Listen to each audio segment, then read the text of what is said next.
ভগবান আমার অপ্রাকৃত বস্তু, তাহলে ভগবান যদি আমার অপ্রাকৃত বস্তু হয়, এই সামান্য প্রাকৃতিক বস্তু দিয়ে কি আমার ভগবানের সেবা হয়? এগুলা শাস্ত্রের কথা বাবা, ভক্তি শাস্ত্রের কথা। ভগবান কিন্তু আমার অপ্রাকৃত বস্তু। শাক, লতা, পাতা, ফল, ফুল এগুলো কিন্তু প্রাকৃত বস্তু। ভগবান যদি অপ্রাকৃত বস্তু হয়, এই সামান্য প্রাকৃতিক বস্তু দিয়ে কি ভগবানের সেবা হয়? ভগবান বলছে, এই যে আমারটাই আমাকেই দিচ্ছি, আপেলটা খান, সত্য গোবিন্দ, বেদনা ভগবান, বড় বড় রসম, ওই যে এত বড় বড় কি পাওয়া যায় ডালি, সত্য ভগবানের। শাক, লতা, পাতা সব ভগবানের। সবই যখন ভগবানের, ভগবান বলছে আমারটাই আমাকেই দিচ্ছিস না, আমারটাই আমাকে দিস না, এমন কিছু আমাকে তোরা দে যেটা আমার কেউ উঠে বসে। এবার ভক্তি শাস্ত্রে বললেন, ওরে এই যে বাবা এগুলো কথা বলতে গেলে ভক্তরা খারাপ মনে করে, কিন্তু না বললো নয় বাবা, আপনও ভজন কথা কইও না যথা তথা, আপনি আপনি করিল সাবধান। আমার ভগবান শ্রীকৃষ্ণ বলেছে যে পিতৃ ধনে যার আছে লক্ষ্য, আমি ভগবান পিতৃ ধনে যার আছে লক্ষ্য বাবা, আমার ভগবান বলেছে আমি হয়েছি তার সপক্ষ। আর পিতৃ ধনে যার নাই লক্ষ্য, ভগবান বলেছে আমি দিন চন্দ্র সূর্য নক্ষত্র থাকিতে আমি ভগবান হইলাম তার সপক্ষ। এবার ইঙ্গিতে বুঝে দিলাম বাবা, সেই প্রসাদের সন্ধানে যদি কেউ পেয়ে থাকো, ওই এমন একটি প্রসাদে বাবা, সেই প্রসাদে বাবা আত্মতত্ত্ব গুরু কৃপাবনে গুরু সঙ্গ করে সেই প্রসাদ কিন্তু একই পাত্রে গুরু শিষ্য সেবা করে। ওই সেদিন গুরু শিষ্যে করে মিলন হয় রে,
গুরু শিষ্য আর ভেদ থাকে না, গুরু শিষ্য এক হয়ে যায়।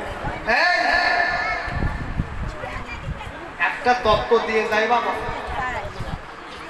আমার গোসাই দুলাল মহন্ত বলেছিল বাবা গোপাল,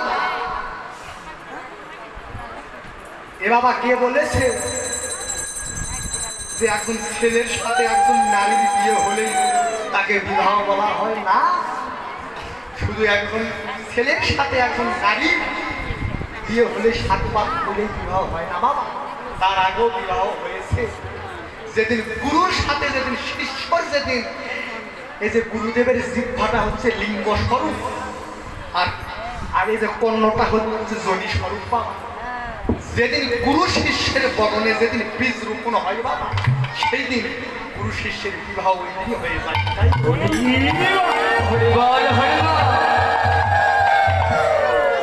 বাবা এগুলো ভজন কথা বলা যায় না, তারপরও বলিলাম। আমার গোসাই বলেছিল গুলাম হোসেন বাবা গোপাল, যেদিন আমাকে আমার হাতে যেদিন কীর্তনের খাতা যেদিন তুলে দিয়েছিল আমার গোসাই গুলাম মহন্ত, মাথায় হাতে বলেছিল বাবা গোপাল আজ থেকে দোকানের ভার তোকে দিলাম, কিন্তু বাবা যেখানে সেখানে যেন দোকান করিস না। ওই দেখো তো জ্বালা কি না গোসা, কিন্তু এগুলো আবার দেখো তো জ্বালা, দোকান যেখানে সেখানে খুলতে দিবেন, দোকান আবার আমার ভারতপন দিলা কেন? আরে পাগল শিষ্য রে, ওকে দোকান কি খুলতে মানা করেছি নাকি? দোকান খুলবি, কিন্তু মনের মতো খরিদ্দার যদি প্যাক বাবা সেখানেই দোকান খুলবো।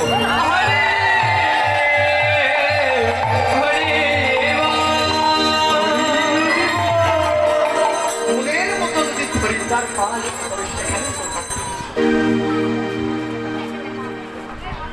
যেখানে সেখানে দোকান খোলা যাবে না বাবা।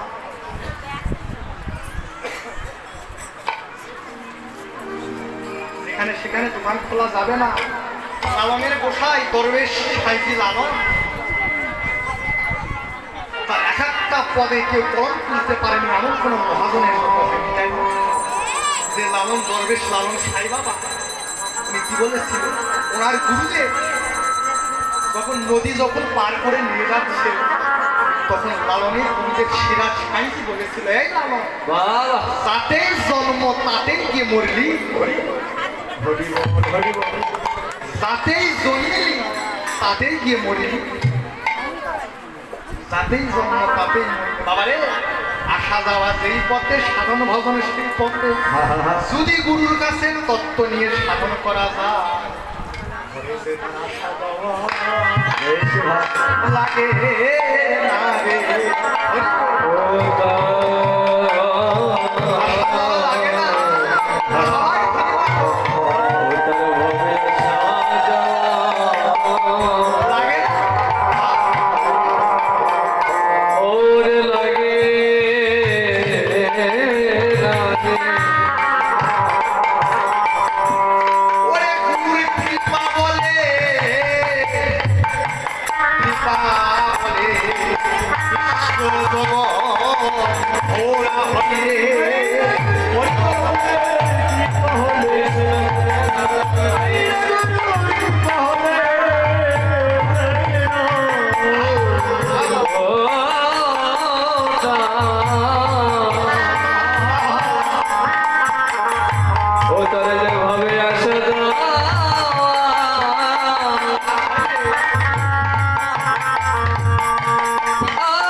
একদিন লালন বাবা এই কথাটা আমি প্রায় প্রত্যেক আসরেই বলে থাকি, প্রত্যেক আসরেই বলে থাকি। কেন জানেন?